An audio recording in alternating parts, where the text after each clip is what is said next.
नमस्ते दोस्तों, मैं विजय ठक्कर और आप सबका स्वागत करता हूं हमारे आज के एक नए वीडियो में। आज का वीडियो जो है वो बहुत ही ज़्यादा इम्पोर्टेंट टॉपिक के ऊपर है और वो है एग्जिट। एंट्री कैसे करना है उसके बारे में तो बहुत सारे लोग बात करते हैं, बट मैंने सोचा कि क्यों ना आज हम लोग एग्जिट के ऊपर बात करते हैं। बिकॉज स्टॉक में एंटर करना बहुत ईजी होता है और उसमें से एग्जिट करना उससे भी ज़्यादा डिफिकल्ट होता है। और मुझे ऐसा लगता है कि अगर आपने अपनी एग्जिट को अच्छा कर लिया तो आप मार्केट में अच्छा कर सकते हो। तो आज हम लोग एग्जिट के ऊपर बात करेंगे। पहले मैं आप लोगों को दो स्टॉप लॉस के बारे में बताऊंगा, दो टाइप के स्टॉप लॉस के आपको स्टॉप लॉस कैसे लगाने चाहिए। और उसके बाद सबसे ज्यादा इंपॉर्टेंट जो मुझे ऐसा लगता है, ट्रेलिंग स्टॉप लॉस के ऊपर हम लोग बात करेंगे। और उसमें भी मैं आप लोगों को दो मेथड के बारे में बताऊंगा। तो दो मेथड मैं बताऊंगा स्टॉप लॉस की, और दो मेथड में आप लोगों को आज के वीडियो में बताने वाला हूं ट्रेलिंग स्टॉप लॉस के बारे में। बट उससे पहले मैं आज के वीडियो के जो हमारे स्पॉन्सर है डिट्टो इंश्योरेंस, उनको थैंक यू बोलना चाहूंगा और उसके बारे में हम लोग आगे बात करेंगे। तो अभी हम लोग आते हैं हमारे आज के टॉपिक पे। जैसे मैंने आपको बताया कि पहले हम लोग दो स्टॉप लॉस की मेथड के बारे में बात करने वाले हैं और उसके बाद दो ट्रेलिंग स्टॉप लॉस की मेथड की बात करेंगे। तो पहले हम लोग स्टॉप लॉस मेथड की बात कर लेते हैं। और मैं यहाँ पे जो भी मेथड आपके साथ डिस्कस करने वाला हूँ ना, ये मैं अपने पर्सनल लेवल पे यूज करता हूँ, वही मैं आप लोगों के साथ शेयर करने वाला हूँ। तो आप इस पे देख सकते हो, आपको अच्छी लगती है तो आप भी फॉलो कर सकते हो। तो देखो, जो पहला हमारा मेथड है वो है स्ट्रक्चर के बेसिस पे हमारा स्टॉप लॉस लगाना, और वो बहुत ही ज्यादा मुझे अच्छा लगता है। अगर ऐसे टाइप के स्टॉप लॉस कोई ट्रेड में आते हैं ना, तो मैं ज्यादा कॉन्फिडेंट होता हूँ। और वो क्या है, मैं आप लोगों को दिखाने के लिए, एक चार्ट दिखाने के लिए देख रहा हूँ। अभी देखो, आप जो स्क्रीन पे देख रहे हो ये basically WeWork India Management Limited का चार्ट है। और नॉर्मली जैसे ये स्टॉक में देखो 2025 में अक्टूबर में इसका आईपीओ आया था। उसके बाद ये स्टॉक अच्छा खासा नीचे गिर गया, बट रिसेंटली ये स्टॉक ने यहाँ पे जून महीने में प्रीवियस हाई को टच किया। फिर यहाँ पे अच्छा खासा कंसोलिडेट करने के बाद ये स्टॉक ने यहाँ पे एक ब्रेकआउट दिया है। अब देखो, ये जो स्टॉप लॉस की मैं बात कर रहा हूँ ना, वो ये है कि समझो अगर कोई स्टॉक ऐसे बहुत टाइम के बाद ब्रेकआउट कर रहा है और छोटा सा कंसोलिडेशन करता है और उसके बाद ब्रेकआउट करता है, तो हम लोगों को क्या करना चाहिए, उसके कंसोलिडेशन के लो को स्टॉप लॉस लगाना चाहिए। ये मैं क्यों आपको बोल रहा हूँ, बिकॉज यहाँ पे जो कंसोलिडेशन हुआ है ना, उसके पीछे के साइंस को हमें समझना चाहिए।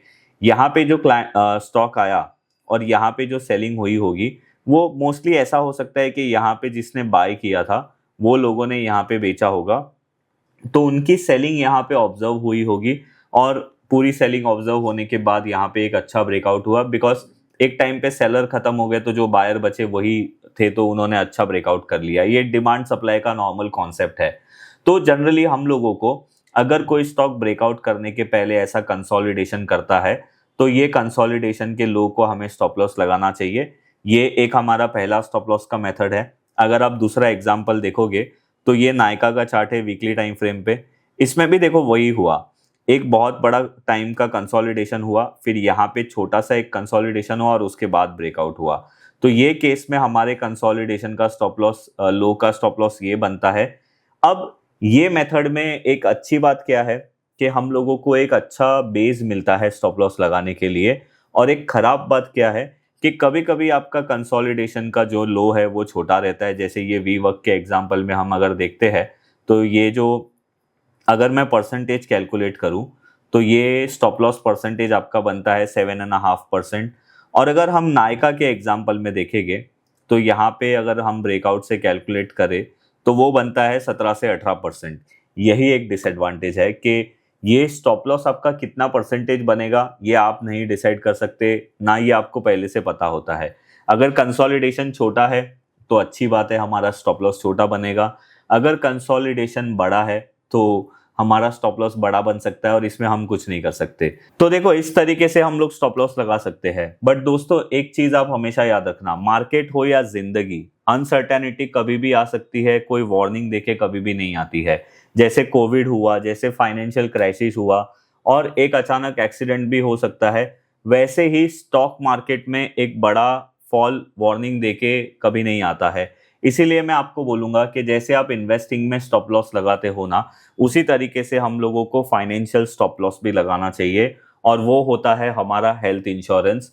और ये बहुत ज़रूरी होता है। जस्ट इमेजिन, अगर आप सडनली बीमार होते हो, सडनली आपका एक्सीडेंट होता है या फिर सडनली आपको आईसीयू में एडमिट करना पड़ता है ड्यू टू एनी रीजन, तो आपकी जो सालों की इन्वेस्टमेंट है वो एक टाइम में खत्म हो सकती है। लेकिन प्रॉब्लम ये नहीं है, प्रॉब्लम ये है कि बहुत लोगों को हेल्थ इंश्योरेंस के बारे में ज़्यादातर पता ही नहीं होता है, क्योंकि उन लोगों को ये समझ में ही नहीं आता है कि भाई वेटिंग पीरियड क्या है, कोपे क्या होता है, अगर हम हेल्थ इंश्योरेंस लेते हैं तो एक रूम की जो रेंट की लिमिट होती है वो क्या होती है।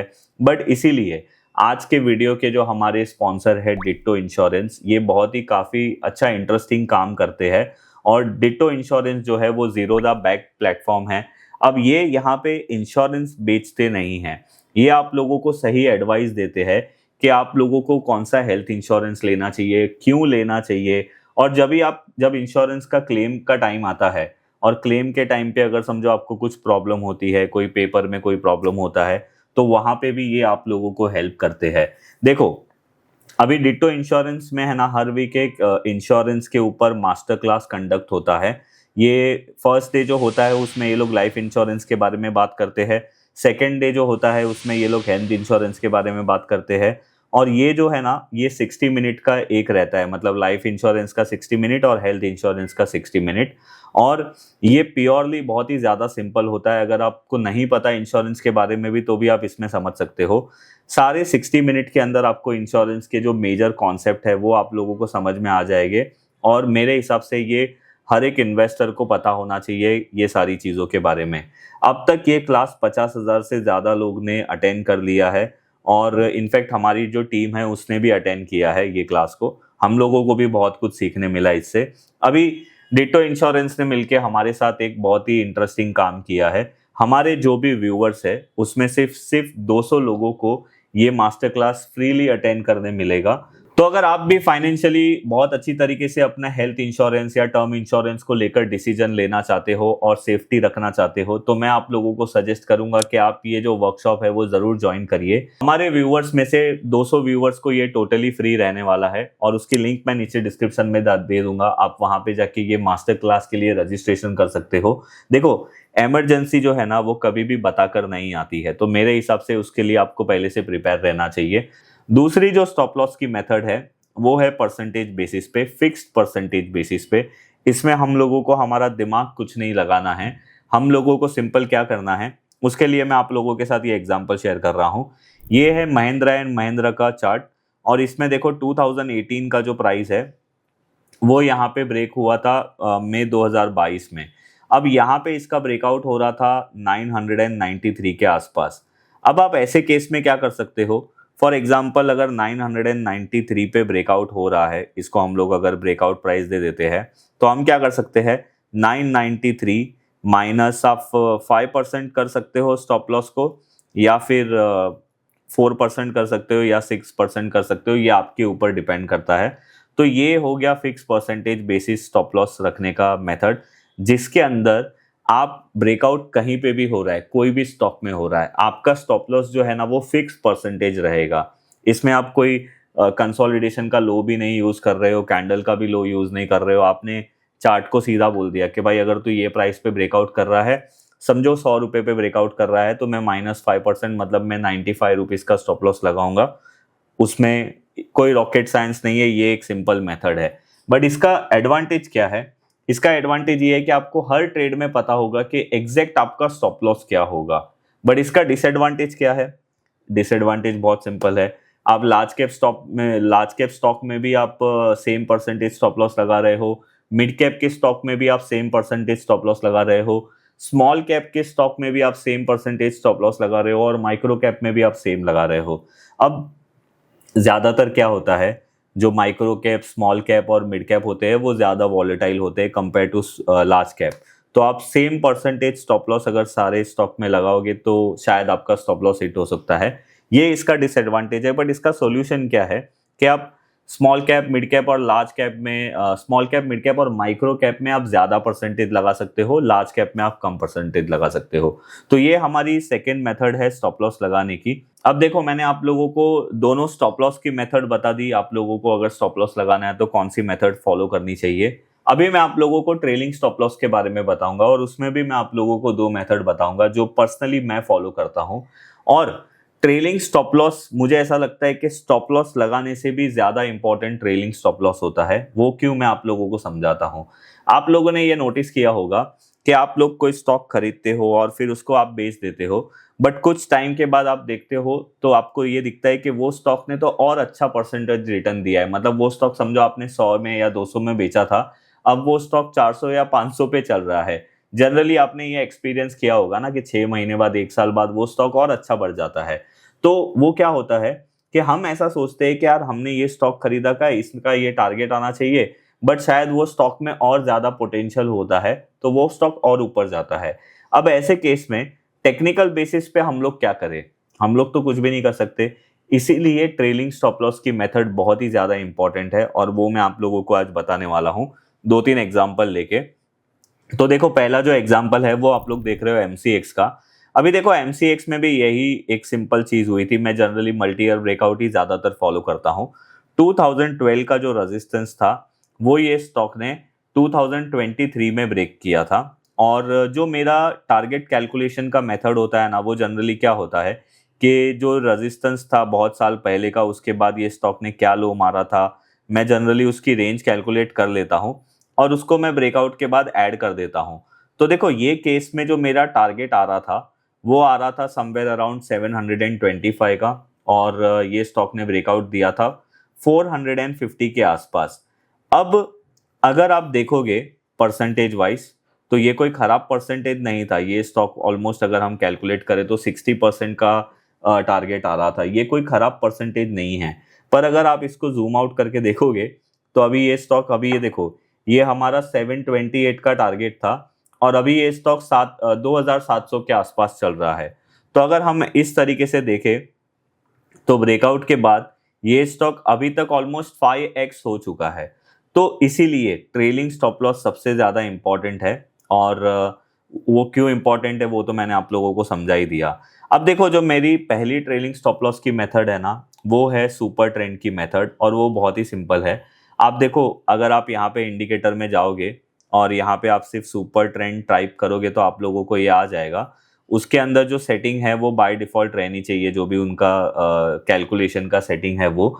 और यहाँ पे देखो आप लोगों को बैंड दिखता होगा सुपर ट्रेंड का, एक ग्रीन बैंड और ये रेड बैंड। जनरली बहुत सारे लोग सुपर ट्रेंड को है ना बाय और सेल के सिग्नल के हिसाब से यूज करते हैं, बट मैं सुपर ट्रेंड को एक तरीके से आप बोल सकते हो कि मैं ट्रेलिंग स्टॉप लॉस के लिए यूज करता हूं। अब देखो आप लोगों को क्या करना है, जब भी आप ट्रेड एग्जीक्यूट करते हो बाय करने का, तो समझो आपने यहाँ पे बाय किया और आपने फिर अपने टारगेट तक ये स्टॉक को होल्ड किया। अभी आपका टारगेट यहाँ पे आ गया, जो ये केस में हमारा 730 था। उसके बाद आपने यहाँ पे क्या किया, आपने या तो 70% या 60% या 80% आपने यहाँ पे अपनी प्रॉफिट बुकिंग कर ली, बिकॉज आपका टारगेट यही था। और बाकी की जो रिमेनिंग क्वांटिटी है उसको आप वीकली टाइम फ्रेम पे सुपर ट्रेंड लगा के फॉलो करना है। और यहाँ पे सिंपल रूल क्या है, ये जो ग्रीन लाइन है ना सुपर ट्रेंड की, जब ये रेड टर्न हो जाएगी on a weekly time frame closing basis, तब आप लोगों को आपके स्टॉक में से एग्जिट करना है। जैसे आप यहाँ पे देखो, हमारा टारगेट था 730 का, उसके बाद ये स्टॉक ऊपर गया था ऑलमोस्ट 1400 तक, पर यहाँ पे सुपर ट्रेंड नेगेटिव हो गया वीकली टाइम फ्रेम में in the month of February 2025, और वो हुआ था 1000 रुपीज पे। तो जस्ट इमेजिन, अगर आपने 30% क्वांटिटी को होल्ड किया होता और ये स्टॉक 730 से ऑलमोस्ट 1000 रुपीज गया था, तो आपने एक्स्ट्रा 50% रिटर्न कमाया जस्ट अपने जो क्वांटिटी थी उसको ट्रेल करके विथ सुपर ट्रेंड। अब यहाँ पे क्या है, यहाँ पे आपने एग्जिट कर दिया, उसके बाद स्टॉक नीचे गया था, वापस से अगर आपको एंट्री करनी है तो समझो वापस से ये अपना प्रीवियस हाई ब्रेक करता है स्टॉक, तो आप वापस से उसमें री एंटर कर सकते हो और फिर सुपर ट्रेंड के बेसिस पे आप इसको ट्रेल कर सकते हो। और आप अभी भी देख रहे हो कि क्लोजिंग बेसिस पे वीकली टाइम फ्रेम में अभी भी सुपर ट्रेंड नेगेटिव नहीं हुआ है। तो ये एक बहुत ही अच्छी ट्रेलिंग स्टॉप लॉस की मेथड है जो मैं फॉलो करता हूँ सुपर ट्रेंड की। अभी आपको और एक एग्जांपल दिखा देता हूँ कल्याण ज्वेलर्स में। अभी देखो, कल्याण ज्वेलर्स के अगर हम टारगेट कैलकुलेट करते ब्रेकआउट के बाद, तो आपको यहाँ पे सिंपली दिखेगा कि जो मैंने आपको एमसीएक्स में बताया तो इसमें भी देखो 124 का टारगेट आ रहा था, राइट। पर अभी समझो अपना ये हम सुपर ट्रेंड लगा देते हमारा टारगेट कैलकुलेट मतलब टारगेट एग्जीक्यूट होने के बाद, तो आप देखो कल्याण ज्वेलर्स में आपका जो सुपर ट्रेंड है वो 124 के बाद अगर आप टारगेट हिट होने के बाद लगाते तो सुपर ट्रेंड के बेसिस पे आपको जो एग्जिट मिला था वो मिला था जनवरी 2025। और अभी यहाँ पे मजे की बात क्या है पता है, जब आपका मेन ब्रेकआउट हुआ था तब आपने एंट्री ली थी और आपके टारगेट पे आपने एग्जिट किया, वो आपका 38% का ये था प्रॉफिट था। पर अगर आप टारगेट एग्जिट करने के बाद जब सुपर ट्रेंड ने आपको एग्जिट दिया तब तक अगर आपने वेट किया होता तो एडिशनली आपने यहाँ पे देखो एडिशनली आपने 350% रिटर्न जनरेट किया होता जो रिमेनिंग होल्डिंग क्वांटिटी है उसके ऊपर।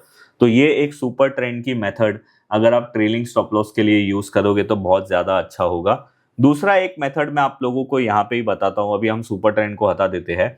अभी दूसरी जो मेथड है ना वो बहुत सिंपल है, आप लोगों को मूविंग एवरेज लगानी है और moving average simple moving average का आप लोगों को 20 ये रखना है, लेंथ रखना है। और अभी यही MCX के ही चार्ट में हम लोग ये मूविंग एवरेज को ऐड करते हैं। अब देखो ये ब्लू वाली लाइन जो है वो मूविंग एवरेज है। अभी यहाँ पे भी सेम रूल है, जैसे मूविंग एवरेज के नीचे वीकली टाइम फ्रेम पे अगर हमारा स्टॉक क्लोज होता है तो हमारा ट्रेलिंग स्टॉप लॉस हिट हो गया। अब देखो उसके बेसिस पे आप देखोगे तो जहां पे हमारा टारगेट हिट हुआ था वहीं पे ही ये सिंपल मूविंग एवरेज का क्लोज हो गया था।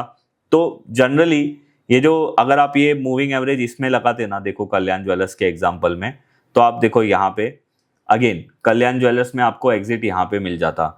तो ये मूविंग एवरेज वाली भी मेथड अच्छी है, बट मूविंग एवरेज वाली मेथड ज्यादातर उसमें अच्छी तरीके से चलती है जो स्टॉक में स्ट्रेट मोमेंटम होता है। अगर थोड़ा भी जिगजैग आता है तो मूविंग एवरेज में हम लोगों को एग्जिट मिल जाता है, स्पेशली अगर आप 20 simple moving average weekly time frame पे फॉलो करते हो। तो इसका प्रॉब्लम का सॉल्यूशन अगर आपको चाहिए सिर्फ मूविंग एवरेज फॉलो करके तो आप 50 मूविंग एवरेज को भी फॉलो कर सकते हो, बट 20 और 50 मूविंग एवरेज अगर हम वीकली टाइम फ्रेम पे फॉलो करते हैं चार्ट में ट्रेल करने के लिए तो 50 में और 20 में डिफरेंस ये आता है। 50 में प्रॉब्लम ये है कि मैं आपको यहाँ पे दिखाई देता हूँ, अगर हम इसको 50 कर देते हैं तो आप देख लेना कि 50 में प्रॉब्लम ये होता है कि जो हमारा ट्रेलिंग स्टॉप लॉस है ना वो बड़ा दूर हो जाता है प्राइस से, बट उसमें एडवांटेज ये है कि उसमें मल्टीपल एंट्री एग्जिट नहीं होती है। बट 20 में प्रॉब्लम ये है कि उसमें मल्टीपल एंट्री एग्जिट होती है और वो चार्ट से हमेशा ज़्यादा पास रहता है। तो इसीलिए मैं जनरली ये 20 सिंपल मूविंग एवरेज और 50 सिंपल मूविंग एवरेज वाली जो चीज़ है ना वो मैं ज़्यादातर यूज़ नहीं करता, क्योंकि वो डिपेंड करता है स्टॉक की मोमेंट के ऊपर। इसीलिए मैं ये ज़्यादातर मैं ये यूज़ करता हूँ विच इज़ सुपर ट्रेंड। तो ये दोनों मेरी मेथड है ट्रेलिंग स्टॉप लॉस की, और इसके पहले मैंने आप लोगों को स्टॉप लॉस की भी मेथड बता दी।